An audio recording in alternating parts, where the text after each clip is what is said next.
मित्रों, जैसा कि हम सभी जानते हैं कि हिंदू धर्म ग्रंथों में समय के काल खंड को 4 युगों अर्थात सतयुग, त्रेतायुग, द्वापर युग और कलयुग में बांटा गया है, जिसमें कलयुग को मानव जाति के लिए सबसे श्रापित युग कहा गया है। लेकिन विष्णु पुराण में महर्षि व्यास जी ने बताया है कि कलयुग सभी युगों में सर्वश्रेष्ठ है, और इसका कारण यह है कि इस युग बाकी युगों की अपेक्षा मनुष्य बड़ी ही सरलता से परमात्मा को प्राप्त कर लेता है। तो मित्रों, आइए जानते हैं कि व्यास जी के अनुसार कलयुग सभी युगों में श्रेष्ठ क्यों है। विष्णु पुराण के 6ठ अंश के अध्याय 2 में वर्णित कथा के अनुसार एक दिन महर्षि व्यास गंगा नदी में स्नान कर रहे थे। तभी कुछ ऋषिगण वहां पहुंचे और उन्होंने देखा कि व्यास जी नदी में डुबकी लगाकर ध्यान कर रहे हैं, तो वे लोग वही तट पर वृक्षों के तले बैठे गए। फिर कुछ समय बाद जब महर्षि व्यास ध्यान से उठकर खड़े हुए तो उन्होंने उन ऋषियों से कहा कि युगों में कलयुग मानवों में शूद्र और इंसानों में स्त्री श्रेष्ठ है। ऐसा कहकर उन्होंने फिर जल में गोता लगाया और फिर कुछ समय बाद उठकर कहा, शूद्र तुम ही श्रेष्ठ हो, तुम ही धन्य हो। यह कहकर वे महामुनि फिर जल में मग्न हो गए और फिर खड़े होकर बोले, स्त्रियां ही साधु हैं, वे ही धन्य है, इस लोक में उनसे अधिक धन्य और कोई नहीं है। यह सुनकर गंगा जी के तट पर बैठे ऋषियों को बड़ा ही आश्चर्य हुआ।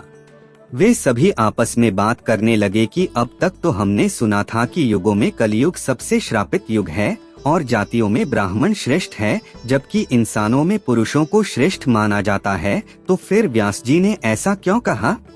तब उनमें से एक ऋषि ने कहा कि इस प्रश्न का उत्तर केवल व्यास जी ही दे सकते हैं। फिर कुछ समय बाद जब व्यास जी स्नान करने के बाद नित्य कर्म से निवृत्त होकर आए तो वे मुनिजन उनके पास पहुँचे। तब सत्यव्रती नंदन व्यास जी ने उनसे पूछा, आप लोग कैसे आए। तब मुनियों ने उनसे कहा, हम लोग आपसे एक संदेह पूछने के लिए आए थे, किंतु इस समय उसे तो जाने दीजिए, एक और बात हमें बतलाइए। भगवान, आपने जो स्नान करते समय कई बार कहा था कि कलयुग ही श्रेष्ठ है, शूद्र ही श्रेष्ठ हैं, स्त्रियां ही साधु और धन्य हैं, सो क्या बात है। हम यह संपूर्ण विषय सुनना चाहते हैं। मुनियों के इस प्रकार पूछने पर व्यास जी ने हंसते हुए कहा, हे मुनिश्रेष्ठ हो, मैंने जो इन्हें बारंबार साधु साधु कहा था उसका कारण सुनो। फिर व्यास जी ने कहा, जो फल सत्ययुग में 10 वर्ष तपस्या, ब्रह्मचर्य और जप आदि करने से मिलता है, उसे मनुष्य त्रेता युग में 1 वर्ष में, द्वापर में 1 मास और कलयुग में केवल 1 दिन रात में प्राप्त कर लेता है। इस कारण ही मैंने कलयुग को श्रेष्ठ कहा है। जो फल सत्ययुग में ध्यान, त्रेता में यज्ञ और द्वापर में देवार्चन करने से प्राप्त होता है, वही कलयुग में श्री कृष्णचंद्र का नाम कीर्तन करने से मिल जाता है। कलयुग में थोड़े से परिश्रम से ही पुरुष को महान धर्म की प्राप्ति हो जाती है, इसलिए मैं कलयुग से अति संतुष्ट हूँ और इसे सभी युगों में श्रेष्ठ मानता हूँ। अब शूद्र क्यों श्रेष्ठ हैं यह बतलाता हूँ। ब्राह्मणों को पहले ब्रह्मचर्य व्रत का पालन करते हुए वेदाध्ययन करना पड़ता है और फिर स्वधर्माचरण से उपार्जित धन के द्वारा विधि पूर्वक यज्ञ करने पड़ते हैं।